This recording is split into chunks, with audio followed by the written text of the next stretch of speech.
sebagai bukti bahwa negara ini tidak becus.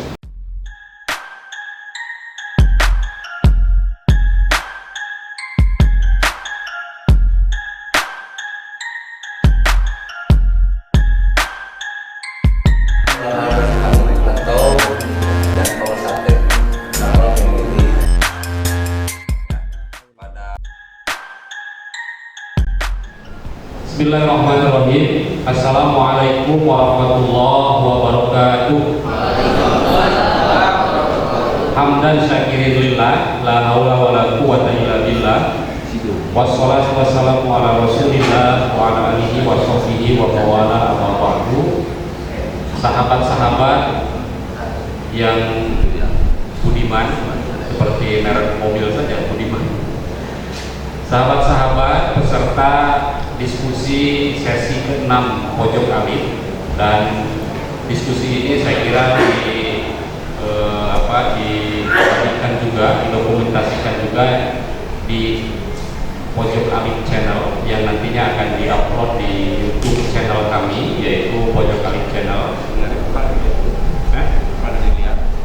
Bisa dibuka, dilihat, dan bisa di subscribe. Manajernya mana ini? Jenderal Anas.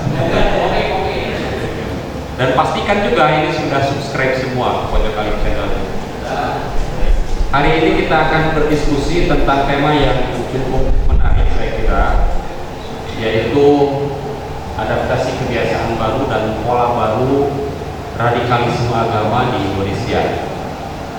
Walaupun nulis adaptasinya itu pakai F, seperti karena memang faktor orang Sunda sehingga selalu salah menarasikan. Bukan juga bisa, sebetulnya itu menunjukkan bahwa dia itu orang Sunda, sehingga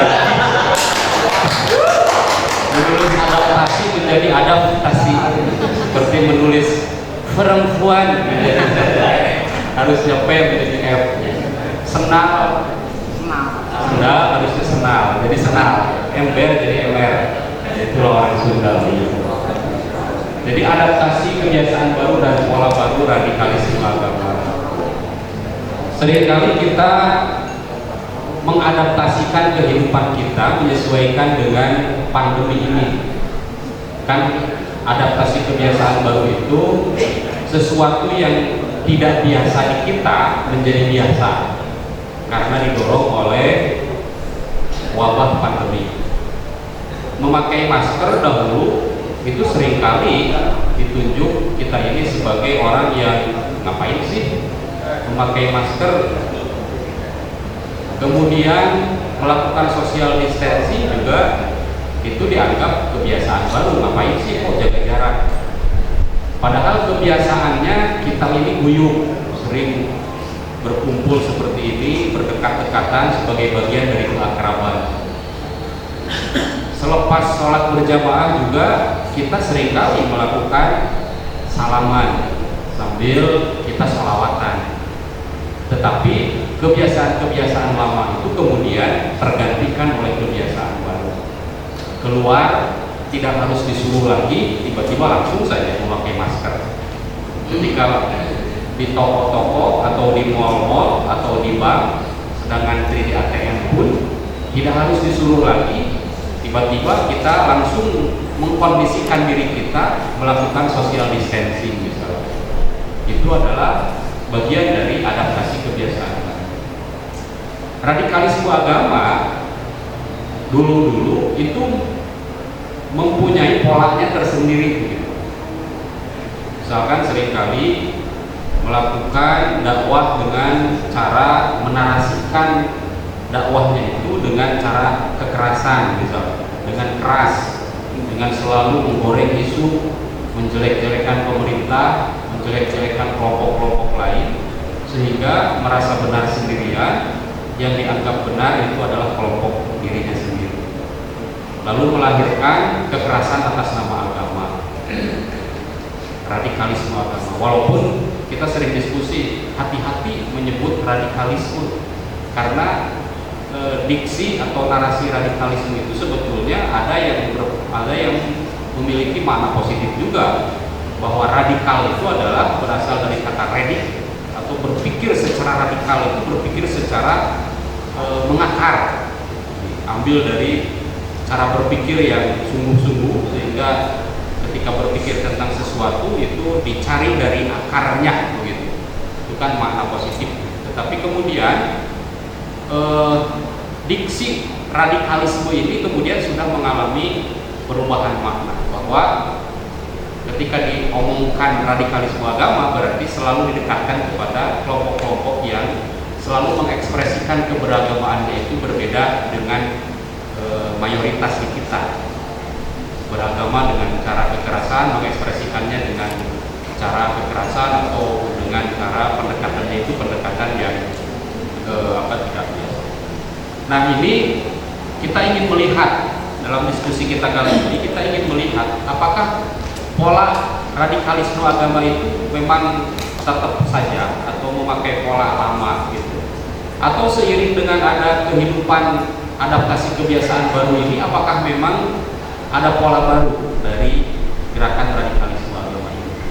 Saya kira diskusi kita itu akan membincang hal tersebut, sehingga kita ingin tahu sebetulnya fenomena sekarang ini radikalisme agamanya itu apakah ada pergeseran atau ada perubahan dari sisi pola gerakannya seperti itu. Sudah ada narasumber kita. Tadinya kita mengundang juga Pak AKBP Indra Setiawan, Kapolres Purwakarta, juga Letkol Kris Rantau Hermawan. Tetapi rupanya beliau ini masih di tempat lain, ada acara kunjungan dari Pangdam ya, sehingga mudah-mudahan sih kita masih tunggu. Tetapi kalau perwakilannya sudah ada di sini. Walaupun tadi ketika saya konfirmasi perwakilannya ini lengkap atau tidak, maksud saya perwakilan sambil ngisi diskusi juga nggak di sini kan? Kata beliau enggak, kita menghadiri saja.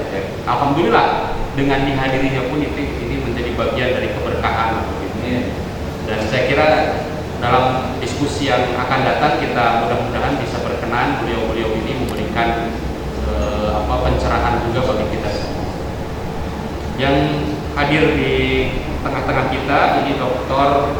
YH Dr. Bambang Kiadis. Beliau merupakan pengisi rutin kita, karena setiap bulan itu minggu kedua pasti diskusinya itu akan diisi oleh beliau, dan minggu ketiganya itu Jumat minggu ketiganya itu akan diisi oleh Dr. Asep. Itu sudah rutin kita, sehingga karena diskusi kita berseri, sehingga hari ini adalah diskusi sesi kedua. Baik, tidak berpanjang kalam, saya kira waktu dan tempat kami persilahkan kepada Pak Dokter. Mangga. Assalamualaikum warahmatullahi wabarakatuh. Alhamdulillahirrahmanirrahim. Asyhadu an la ilaha illallah, asyhadu anna Muhammadar Rasulullah, Allahumma shalli ala sayyidina Muhammadin wa ala alihi wa sahbihi wasallam. Terima kasih teman-teman, mudah-mudahan tidak bosan pada diskusi kita di pagi hari ini. Yang terhormat Bapak-bapak dari kepolisian, senang bisa dihadiri oleh Bapak-bapak dari kepolisian. Selanjutnya kita akan membicarakan sesuatu yang agak susah sebenarnya. Temanya ini susah karena harus menemukan sesuatu yang sedang berjalan. Tapi saya akan mulai dari satu cerita. Kemarin saya tinggal di Bandung, karena itu ada banyak teman-teman jaringan, teman-teman yang dari Ustadz itu datang dan mengeluhkan satu hal. Ada banyak sekarang anak-anak seumuran saya atau di bawah saya yang punya masalah ekonomi, ribut sama istrinya, ribut sama mertuanya karena tiba-tiba harus pindah ke rumah mertuanya, ribut sama istrinya karena ya tidak ada penghasilan. Kenapa nggak ada penghasilan? Karena yang kerja di bank berhenti, yang kerja di leasing berhenti, yang kerja di banyak hal. Saya kira sekitar 2 minggu lalu ya di internet ada selebaran jenis-jenis pekerjaan yang haram, gitu ya. ada kan enggak, walaupun saya nggak tahu itu benar atau tidak, tapi kemarin minggu lalu tepatnya ada yang kayak gitu. Jadi mereka ini adalah para penghijrah. Hijrah itu ngetren banget pada 2 tahun terakhir.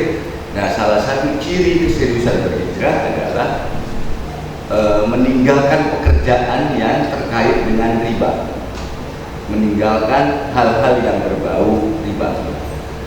Nah, itu debatable, ada banyak kita diskusi sebenarnya selama 2 tahun terakhir dengan mereka yang meyakini itu, tapi tetap saja kekeh. Dan minggu lalu ada banyak laporan, ada yang tadi itu dia punya kerjaan di bank, dia berhenti. Ada tetangga itu jelas sekali, dia sudah cukup lama di bank, sudah jadi petinggi, berhenti jualan, lalu dia jualan mie, cuma bertahan 1 bulan. Dan sekarang ternyata masalah itu tidak cuma di tetangga saya, ada banyak sekali di Bandung yang keluarga-keluarga muda yang kesulitan masalah ekonomi. Berhenti dari bank, ada yang jual rumahnya dijual untuk apa? Untuk menutup utangnya di bank agar hidupnya terbebas dari riba. Dia tinggal di mana? Di mertuanya lama-kelamaan kesel juga karena si anaknya ini atau si mantunya ini sudah tinggal di rumah mertua, pekerjaannya sudah tidak ada karena mereka mencoba riba. Saya bilang sama teman-teman Ustadz yang kemarin kumpul, wah ini masalah bahaya, jangan-jangan ke depan bisa menjadi masalah sosial karena ada banyak yang nganggur, Nah, kenapa saya mulai dari itu untuk ngomongin fundamentalisme atau radikalisme? Ini contoh dari fundamentalisme atau radikalisme yang berkembang di tengah masyarakat kita. Judulnya hijrah, pindah dari situasi yang buruk menjadi situasi yang baik. Kemudian mereka memaksakan satu paham bahwa riba itu harus ditinggalin. Tentu semua akan menyatakan riba memang harus ditinggalkan. Ulama NU siapa yang menyatakan riba tidak boleh ditinggalkan, harus ditinggalkan? Cuma caranya misalnya itu berbeda-beda. Salah satu ciri dari fundamentalisme beragama atau radikalisme beragama menggunakan cara-cara yang tidak pandang bulu. Kalau memang harus ditinggalin, tinggalkan, tidak boleh yang lain.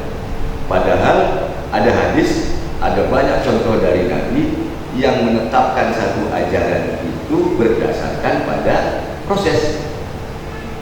Misalnya hadis yang idza amartukum bi amrin fa'tu minhu mastata'tum. Jika aku perintahkan pada kalian mengerjakan satu perkara, maka pilihlah mastata'tum yang paling bisa Anda lakukan. Saya kira ulama-ulama NU memilih hadis itu, yaitu mastata'tum, mana dulu yang bisa dikerjakan, kerjakan dulu. Nah, ditambah lagi misalnya soal riba, ulama NU sangat santai sekali. Kalau kita lihat Al-Quran, riba itu atau konsep dalam Islam, riba itu pasti terkait dengan konsep zakat. Tinggalkan riba karena itu merugikan pada suatu masyarakat, itu akan merugikan. Tetapi obatnya adalah zakat yang jalan. Kalau zakatnya jalan, maka orang-orang miskin yang 8 asnaf itu pasti akan terselesaikan masalahnya, karena itu nggak usah dia ngambil riba. Nah, selagi zakat, jadi kalau ribanya naik, mestinya zakatnya juga naik, mestinya kayak gitu. Ikhtiar ekonomi yang kita lakukan tadi adalah cara untuk mengurangi riba. Nah, di masyarakat ribanya naik, zakat kita belum naik, sehingga gimana dong caranya? Kalau pakai kaidah usul fikih yang menyatakan kedaruratan, maka riba pertahankan dulu, karena zakatnya belum bisa memadai untuk menyelesaikan itu. Pertahankan itu bukan berarti mengabsahkan, tetapi kita memilih yang lebih mungkin kita lakukan. Nah, ulama itu biasanya memilih kaidah itu, memilih cara itu untuk menanggapi. Bukan berarti pro pada riba, tetapi riba itu sesuatu yang harus dihindari dengan sejumlah persyaratan Perdebatan kedua misalnya pada apakah bunga bank itu riba atau tidak. Ulama NU yang menyatakan itu bukan riba, karena riba itu tambahan pengembalian pinjaman yang dilakukan oleh orang per orang. Tapi kalau lembaga tidak. Misalnya ada yang menyatakan begitu, ada yang menyatakan itu juga riba. Nah, sebelah sana nih menyatakan itu riba, harus ditinggalkan. Bunga bank pun harus ditinggalkan tanpa kecuali, lakukanlah. Nanti gimana? Jangan gimana, ini jalan Allah. Kalau kamu lakukan dan ini jalan Allah, maka Allah akan yarzuqu min haitsu la yahtasib. Kenyataannya sekarang di Bandung banyak yang kolaps. Saya nggak tahu nanti kayak gimana ke depan. Banyak yang kolaps karena tanpa persiapan apa-apa, jual rumah, bayar utang bank, nganggur. Jualan mie dipikirnya gampang, tentang dia manajer bank, kemudian gampanglah nanti jualan mie emang gampang, susah juga kan. Pesaingnya banyak, apalagi sekarang pakai gosen dan lain sebagainya, dia bangkrut. Nah, jadi salah satu ciri dari fundamentalisme beragama atau radikalisme beragama adalah menyampaikan paham Al-Quran, pemahaman mereka tentang Al-Quran dengan cara yang harus begini, lakukanlah, dan seterusnya. Nah, padahal ada kesalahan yang luar biasa pada teman-teman hijrah ini. Dulu Nabi hijrah itu membawa sahabat-sahabatnya. Yang pertama kali dilakukan apa? Dia bagi masyarakat menjadi dua, muhajirin dan ansor. Yang hijrah ini, yang ansor ini, lalu dipersaudarakan. Ini saudarakan.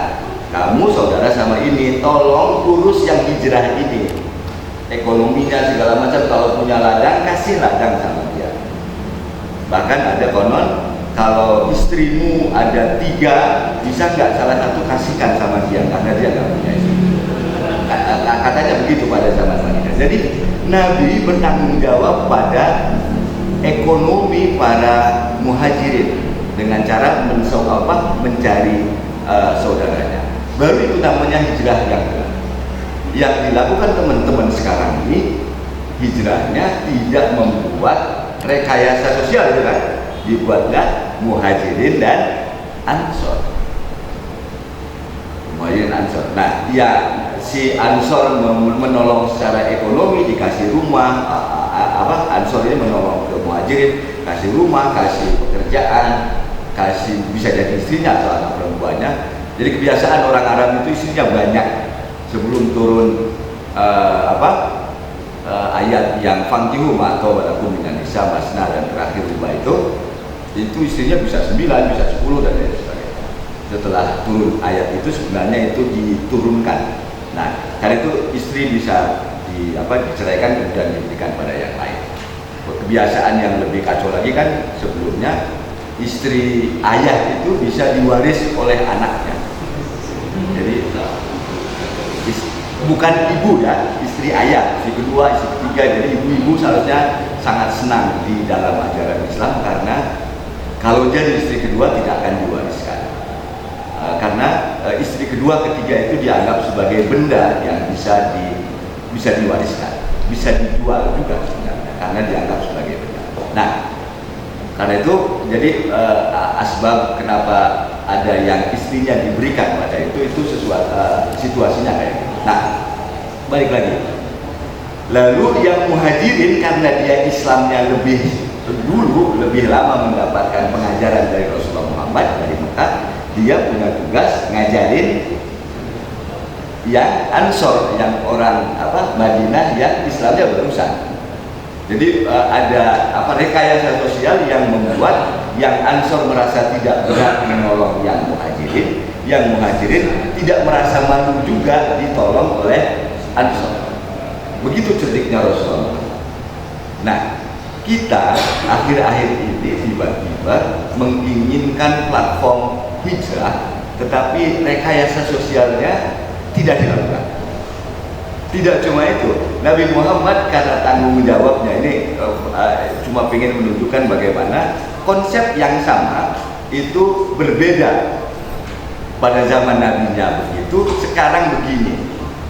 Nabi Muhammad misalnya dalam hadis kan disebutkan dalam kisah-kisah, kalau dia makan dia nanya pada Aisyah misalnya, Mas, si Anu udah dikasih makan? Udah. Itu udah dikasih? Udah. Ini udah dikasih? Udah. Sampai Aisyah konon merasa kesal karena pertanyaannya banyak sekali.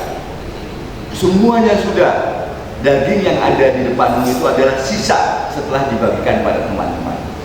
Apa makna hadis itu? Tanggung jawab Nabi sebagai pemimpin memastikan para muhajirin yang dibawanya itu sudah makan, tidak cuma dia saja. Atau misalnya ada hadis yang menyatakan Nabi itu suatu ketika pernah lapar, kemudian perutnya dikasih batu.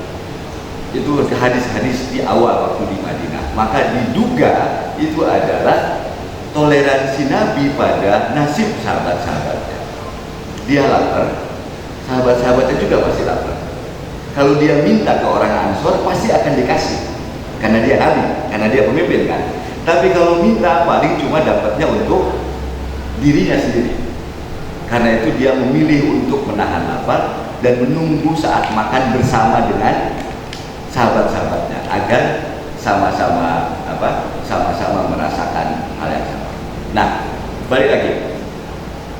Maka kalau kita mau melihat apa pola pertama dari fundamentalisme baru atau radikalisme baru adalah menggunakan istilah-istilah seperti hijrah, seperti kafah, seperti mencintai Nabi. Karena salah satu pendadaran, pengkaderan, indoktrinasi yang dilakukan di beberapa organisasi fundamentalis, organisasi keras adalah khatam sirah nabawiyah. Teman-teman NU ada yang khatam sirah nabawiyah enggak? Mereka itu ada akademi sirah. Akademi sirah itu diantaranya semua santri, semua kader itu harus membaca sirah nabawiyah dari buku yang mereka pilih. Apa salahnya khatam sirah nabawiyah? Enggak salah, tapi ada masalah di situ. Apa masalahnya?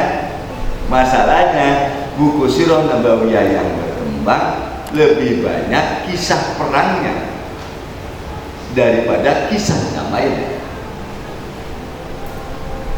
Padahal ada salah satu sejarawan yang menghitung konon perangnya Nabi itu kalau dihitung itu cuma 80 hari dari 63 tahun hidup dia. 80 hari. Tetapi penulis sirah itu lebih banyak ngomongin perangnya. Cek deh buku sirah manapun, itu pasti cerita perang, itu 80% pasti kisah perang. Maka ketika orang membaca sirah nabawiyah, apalagi yang dipilih dengan kisah perang yang dominan banget, maka ada imajinasi di dalam dirinya bahwa Islam, menjadi Islam itu harus galak. Atau jangan sirah aja, pernah SMP SMA kan, SMP SMA, di SMP SMA ada sirah kan, ada SKI kan, apa yang di dalamnya? Perang kan.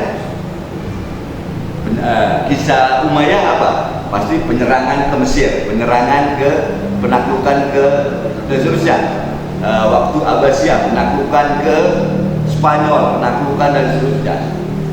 Sejarah Islam kita dikonstruksi, nggak tahu siapa ya, tapi saya udah teriak berulang kali di banyak tempat, dibuat sedemikian rupa, berceritanya isinya perang peluru, penaklukan ini.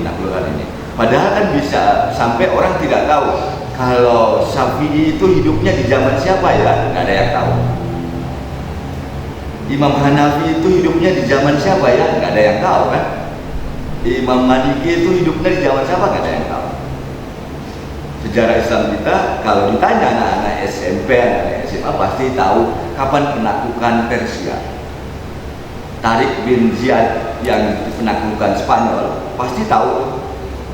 Tapi misalnya di Spanyol itu muncul ulama siapa? Ibnu Aqilnya Alfiyah itu di mana? Itu Spanyol. Jangan ada yang menduga Ibnu Aqil itu bule sebenarnya, bukan Arab. Kalau Ibn Arabi itu Arab, tapi kalau Ibn Aqil itu bule sudah. Nah, jadi teman-teman sekalian, yang pertama adalah tadi menggunakan term-term yang melalui term itu kita term-term yang bisa diterima, yang make sense, yang semua orang kita harus hijrah, oke, kita harus hijrah. Kita harus kafah, ya semua orang pasti menerima kafah kan. Kita harus membaca sirah Nabi, pasti semua orang setuju pada sekarang. Tapi itu cuma cara masuk pertama. Selanjutnya cermatilah cara dia menyampaikannya. Bisa dengan cara tadi itu permudahlah. Karena Nabi selalu melakukan mempermudah itu. Atau yang harus begini, harus begitu dan seterusnya. Saya di Bandung kebetulan ngurusin teman-teman muntahan dari hijrah. Jadi mereka sudah masuk ke kelompok pemuda hijrah itu, mereka merasa tidak kerasan, kemudian dia pindah, dia keluar dari situ. Nah, yang keluar itu beberapa dengan bersama beberapa teman-teman kita beresin, dan ketemu soal itu. Jadi yang pertama adalah hal-hal yang diterima oleh itu. Kalau dalam strategi politik persis seperti strategi kuda Troya, kasih dulu hadiah yang menyenangkan. Setelah hadiah itu diterima, lalu dari dalam kuda itu muncul tentara yang menghancurkan siapapun yang menerimanya. Oke, hijrah. Oke, saya akan hijrah terusnya. Teman-teman yang hijrah itu awalnya buat musik boleh, tuh oke dan seterusnya. Tapi di ujung, baru kemarin saya ketemu dengan salah seorang pemusik. Di ujung dia mengeluh, apakah saya bermusik lagi atau tidak? Kenapa? Saya harus menghancurkan violin saya. Violin nggak boleh, tetap aja. Jadi setelah di ujung, setelah masuk, kemudian ciri hijrah serius adalah hancurkan, bahkan patahkan alat musik untuk menunjukkan bahwa Anda keluar dari kebiasaan lama masuk pada kebiasaan baru. Jadi polanya itu pakai kuda Troya. Kuda Troya itu kita dikasih hadiah gampang gitu ya. Nah, lalu setelah kita nyaman dengan itu, dari dalam kuda Troya itu masuk ke untuk menyerang kita, untuk menghancurkan kita. Nah, yang pertama. Yang kedua polanya kita lihat dari caranya bernegara, karena fundamentalis atau tidak, radikal atau tidak sebenarnya dari platform bernegaranya. Kemarin ada jejak khilafah, sekarang muncul, untung ada muncul pembandingnya, sekarang muncul jejak Azmat Khan. Jadi kalau jejak khilafah itu ingin membuktikan bahwa Islamnya Indonesia itu karena jasa jasa khilafah. Padahal penyebar agama Islam di Indonesia itu kebanyakan pedagang atau ulama volunteer, ulama yang tidak ada kaitannya dengan penguasa. Bisa jadi kabulan dari negara Abbasiyah, Umayyah. Di Umayyah punya masalah, kabur ke sini. Abbasiyah punya masalah, di zaman Abbasiyah punya masalah, kabur sini. Di Granada punya masalah, kabur sini dan seterusnya. Lalu mereka menyebarkan agama Islam. Bukan agen resmi, agen ya maksudnya kalau dikirim kan. Nah, yang mau dibangun oleh jejak khilafah itu adalah agen resmi, bahwa Umayyah jadi raja nih, siapa Muawiyah segala macam, lalu dia utus kader ulama, lu datang deh Indonesia Islamin, yang mau dibangun kayak gitu. Sehingga dari image jejak khilafah itu mereka menyimpulkan bahwa berarti kita ini punya utang jasa pada khilafah Islamiyah. Karena itu maka harus membangun khilafah Islam. Padahal bukti sejarahnya tidak ada. Makanya ada tandingan walaupun belum dari film seperti jejak khilafah, itu jejak Azmat Khan. Azmat Khan itu salah seorang keturunan Nabi di Hyderabad di Gujarat. Dari Yaman. Nah, kalau dari Yaman artinya dia tadinya di Mekah, karena ada kasus ada masalah politik, dia kabur dari Mekah ke Yaman. dari Yaman menyebar, diantaranya menyebar ke Gujarat, ke Hyderabad. Nah di sana dia mendapat gelar namanya Abdullah, kemudian dia mengabdi pada Raja Mughul di sana, lalu dia mendapatkan gelar Adbat Khan. Adbat Khan inilah yang menurunkan para wali, Sunan Gunung Jati dan lain sebagainya itu Adbat Khan, Ampel, Giri, kemudian Kudus dan lain sebagainya itu Kalijaga, itu ujungnya Adbat Khan karena lahir dari Adbat Khan. Nah, narasi Adbat Khan ini menarik untuk dimunculkan karena untuk memberikan wacana baru. Islamnya Indonesia itu bukan hutang pada khilafah, tapi pada keluarganya Adbat Khan. Kalaupun mau disebut hutang-hutang kayak gitu. Nah, balik pada khilafah. Kenapa saya mau itu? Nah, ini cara yang kedua. Sebenarnya masih bagian dari cara yang pertama. Kan kita digiring tuh dengan itu tuh, khilafah. Oh iya dan seterusnya. Bagi kami yang membaca buku sejarah agak banyak, nggak masalah ketika baca itu langsung kritis, nggak gitu tuh, nggak ada tuh yang kayak gitu. Misalnya hubungannya dengan Turki, nggak ada tuh Turki, kalaupun Turki mengirimkan tentara pada waktu Pati Unus misalnya, itu untuk keamanan regional perdagangan mereka, bukan karena kepentingan yang lain. Turki nggak ada ngurus Nusantara kok. Turki itu pelebarannya ngurusnya ke daerah Timur Tengah, ke arah Eropa dan ke arah Timur Tengah. Nusantara nggak diurus. Kemudian para raja-raja di Jawa misalnya, apakah datang ke Turki? Enggak, datangnya ke Tanah Suci biar dia mendapatkan gelar dari Tanah Suci, dari Syarif Hussein dan lain sebagainya. Kenapa kayak gitu? Sebenarnya nggak cuma raja. Orang zaman dulu itu kalau pulang dari haji, dia pasti ganti nama kan? Jadi namanya di sini Asep, datang ke haji, di haji sana nanti oleh syekhnya dulu kayak gitu, dikasih nama baru. Lalu pulang dia dengan nama baru. Jadi sebenarnya bukan cuma sultan. Kan raja-raja di Jawa datang ke Makkah, di Makkah dia dikasih gelar sultan dengan nama baru. Di Banten misalnya ada Sultan Abdul Fattah Abdul Fatih, itu namanya bukan itu, tapi dia menjadi Sultan Abdul Fattah Abdul Fatih, gelar dari itu. Nah, jadi bukan cuma raja, tapi orang per orang juga itu. Contoh yang paling gampang dikenali adalah ada seseorang pemuda namanya Muhammad Darwis. Ketika pulang dia menjadi Ahmad Dahlan, itu pendiri Muhammadiyah. Jadi nama Ahmad Dahlan itu waktu lahirnya Muhammad Darwis, ketika pulang menjadi Ahmad Dahlan. Makanya ada yang ngeri, jangan-jangan Muhammadiyah itu bukan pada Muhammadiyah itu artinya apa? Pengikut Nabi Muhammad. Jadi bukan pengikut Muhammad kan? Jangan-jangan bukan pengikut Nabi Muhammad, tapi pengikut Muhammad Darwis, karena nama aslinya Muhammad Darwis. Jadi Muhammad Darwis itu nama aslinya, kemudian setelah balik dia menjadi Ahmad Dahlan. Jadi situasinya kayak gitu. Nah, pintu masuk yang lain sebenarnya pada halal food. Halal food itu juga bisa jadi menjadi kuda Troya tadi. Halal food itu makanan-makanan yang halal. Semuanya harus halal, ini halal, ini tidak boleh, ini tidak islami dan seterusnya. Yang sampai ngaconya semua hal itu dihukumi halal atau haram. Lalu muncullah misalnya kemarin telepon islami dan tidak islami. Pernah lihat di itu kan Facebook kan, telepon islami dan tidak islami.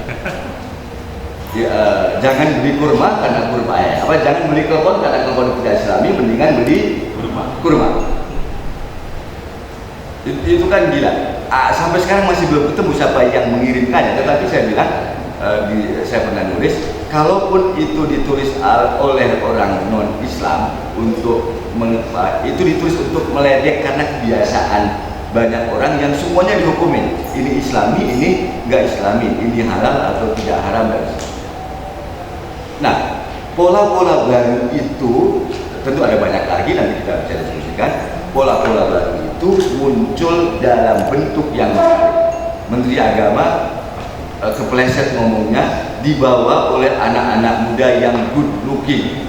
sekarang jadi masalah kan, digoreng itu kan, apa itu maksudnya good looking dan lain sebagainya. Tampilannya oke, menarik. Jadi kalau saya masih pakai pici, mereka nggak pakai pici kan, Topi. pakai topi yang dipotong berpanjang gitu kan. Terus saya pakai sarung, mereka nggak pakai sarung, pakai celana jeans yang oke, kaosnya baik dan sebagainya. Sebenarnya itu yang dimaksud oleh Menteri Agama dengan good looking. Menteri Agamanya salah ngomong, dan sekali salah ngomong pasti sudah dihajar ya. Sudah dihajar. Nah, jadi mereka awalnya kayak gitu, kemudian mereka membawa ya awalnya nurut, mereka kemudian membawa paham yang lain. Tapi yang paling gampang adalah jadi gini ya, balik lagi, pasti mereka mengemas sesuatu itu sebagai sesuatu yang luar biasa indah, luar biasa baik dan lain sebagainya.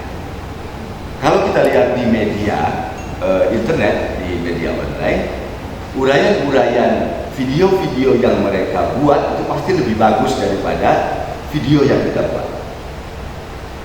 Bahasanya lebih ringkas, gambarnya lebih oke,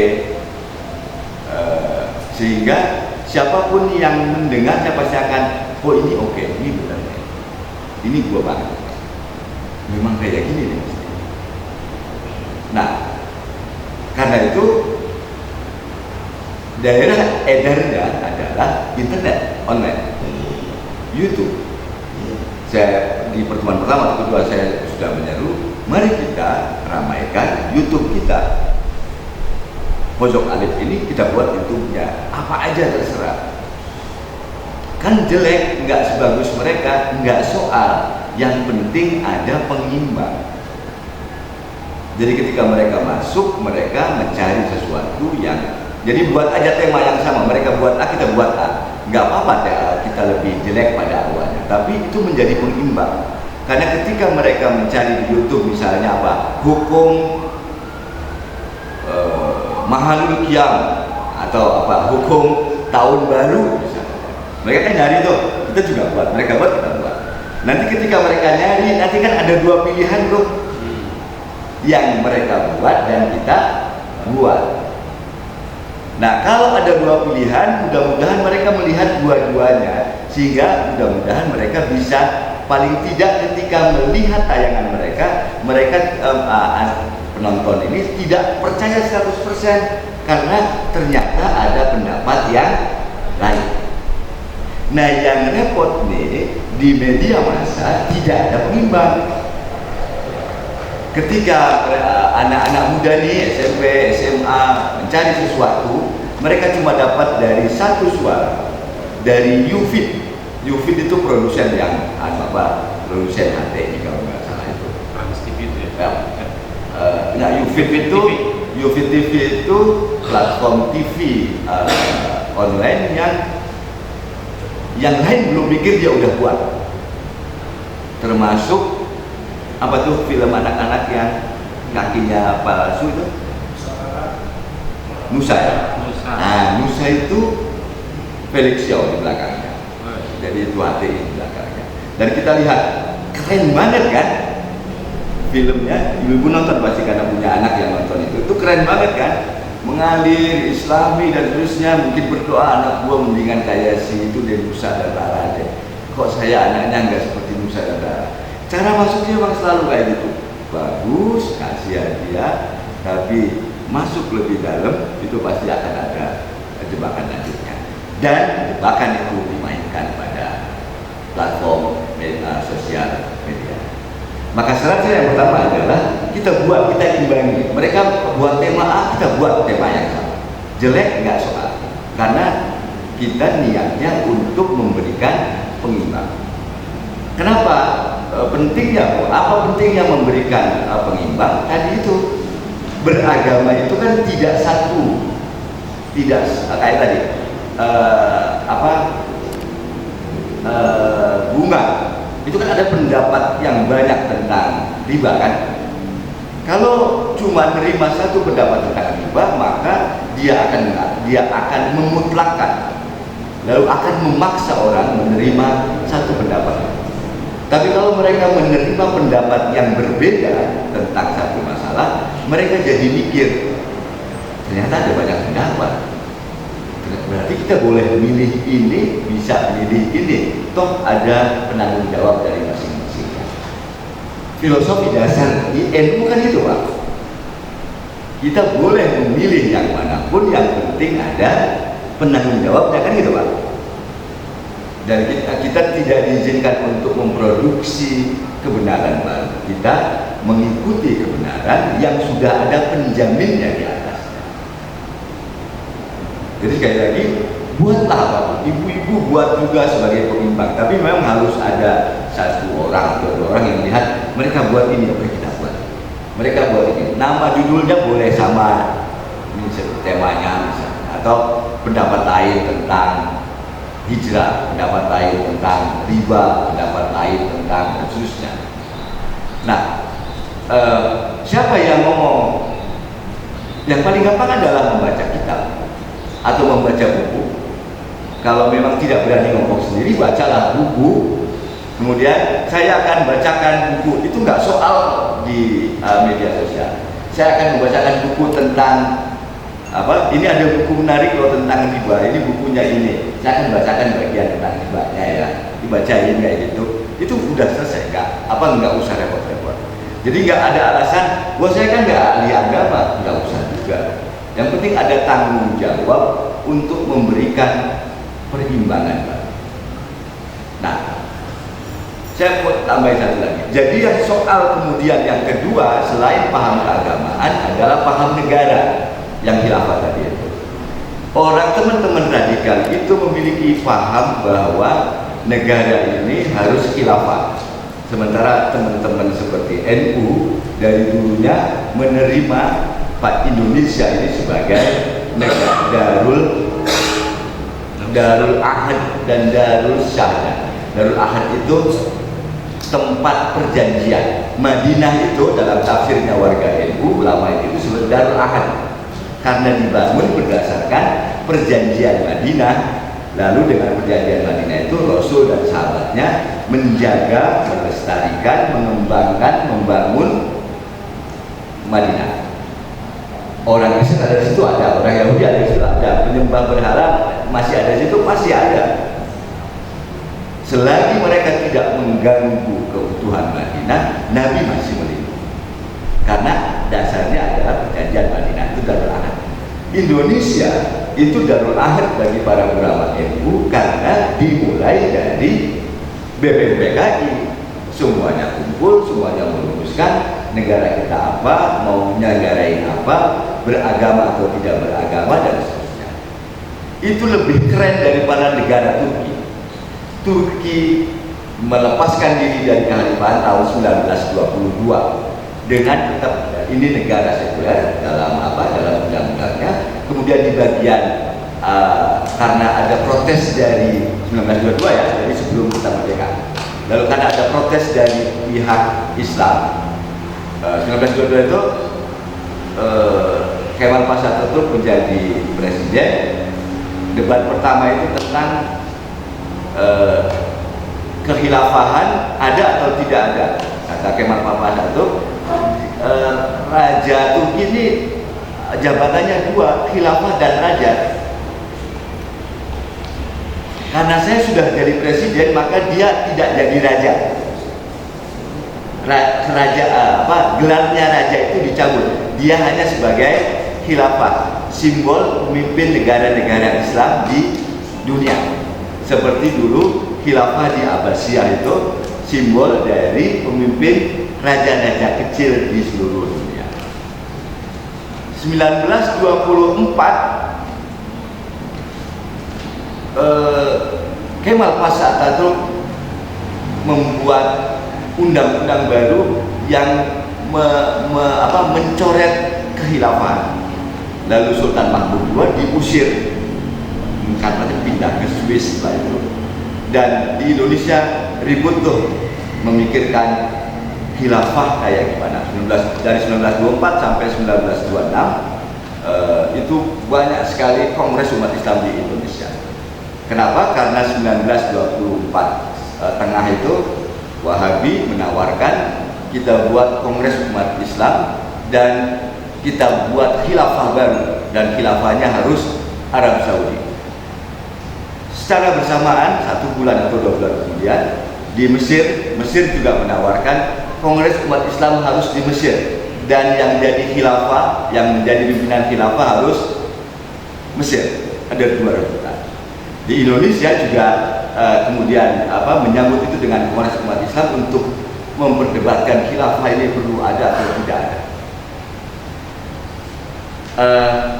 NU waktu itu belum ada karena baru 1926 kan, di Wahabas bulan dan sebagainya, nggak mikir khilafah. Mikirnya ketika Wahabi menjadi negara Islam, menjadi penguasa Arab Saudi, mikirnya satu, nasib jemaah haji kayak gimana? Nah, nasib jemaah haji gimana? Kenapa? Karena Arab Saudi yang 1924 itu adalah gelombang kedua dari gerakan Wahabi sebelumnya. Gerakan sebelumnya itu tahun 18-an.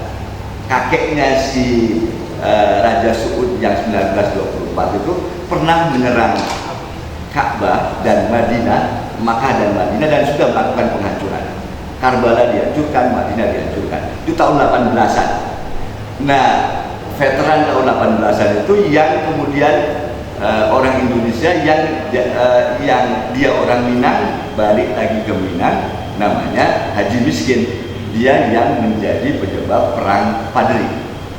Jadi ulama NU Hasbullah itu sadar sejarah betul. Arab sekarang dikuasai Saudi, berarti haji pasti akan bermasalah. Karena sebelumnya juga sudah ada penghancuran makam, pelarangan ini dan seterusnya. Maka yang dipikirkan oleh Wahab Hasbullah dan sebagainya, kita harus ikut kongres itu bukan untuk mendukung khilafah, tetapi untuk bikin petisi. Boleh Anda berpuasa, tapi jemaah haji harus dilindungi dan lain sebagainya. Beda model. Disingkirkanlah di Kongres Cianjur kalau tidak salah, di Kongres Cianjur dan Cirebon disingkirkanlah kontingen dari NU ini, kemudian berangkatlah Cokro Aminoto, kemudian Mas Mansur ya. Yang konon menurut catatan sejarah orang Mesir, di sana mereka tidak ngomong satu kalimat. Jadi di sini keren, tapi ketika ketemu dengan dengan kontingen yang lain itu tidak mengajukan satu pertanyaan pun. Tidak ikut Wahab Hasbullah, kemudian selanjutnya kirim surat, dan suratnya kemudian dijawab oleh Raja Arab dan menyatakan akan kami. Lalu karena semakin menguat nih kelompok yang pro khilafah ini, 1926 jadilah NU. Jadi sejak awal NU itu didirikan untuk tidak mengurusi khilafah, tapi untuk memastikan di negara manapun tata cara beribadatan Ahlus Sunnah wal Jamaah itu terjamin. Karena yang dilakukan tidak cuma untuk Indonesia, tapi juga dia mempengaruhi Raja Arab Saudi. Nah, saya ngomongin cerita agak panjang itu cuma untuk melihat bahwa, untuk menunjukkan bahwa ini ngomongin negara dan khilafah ini udah dari tahun 1924 gitu loh. Jadi akarnya itu dari 1924 ketika khilafah dihilangkan oleh Kemal Pasha Atatürk, ketika Sultan Mahmud II dibuang dan sebagainya. Nah, sekarang itu muncul lagi jebakan yang lainnya selain tadi muncul dalam bentuk good looking adalah menggunakan penderitaan selama COVID sebagai sebagai bukti bahwa negara ini tidak becus. Dan biar becus maka harus khilafah. Gitu. Jadi sudah kita bisa kenal nih kalau sama orang ngomong ini ngaco segala macam ngaco. Udah ujungnya pasti ini karena tidak khilafah.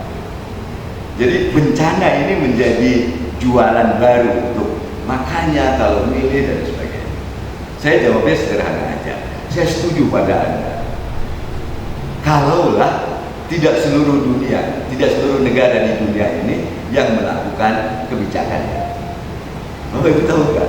52 negara sekarang tidak boleh, sudah tidak lagi menerima Indonesia sekarang. Karena penanganan kita buruk. 52 negara tidak menerima, itu artinya dari sana tidak boleh masuk ke Indonesia, ada pelarangan terbang ke sini, dan dari sini nggak boleh ke 52 negara itu. Terakhir Malaysia yang menyatakan tertutup untuk Indonesia 52 karena pelaksanaan lockdownnya dianggap nggak serius. Lah kalau sudah 52 negara kita nggak boleh ke sana dan mereka nggak boleh ke sini, yang rugi siapa? Negara ini bisa jalan karena ada uang itu diantaranya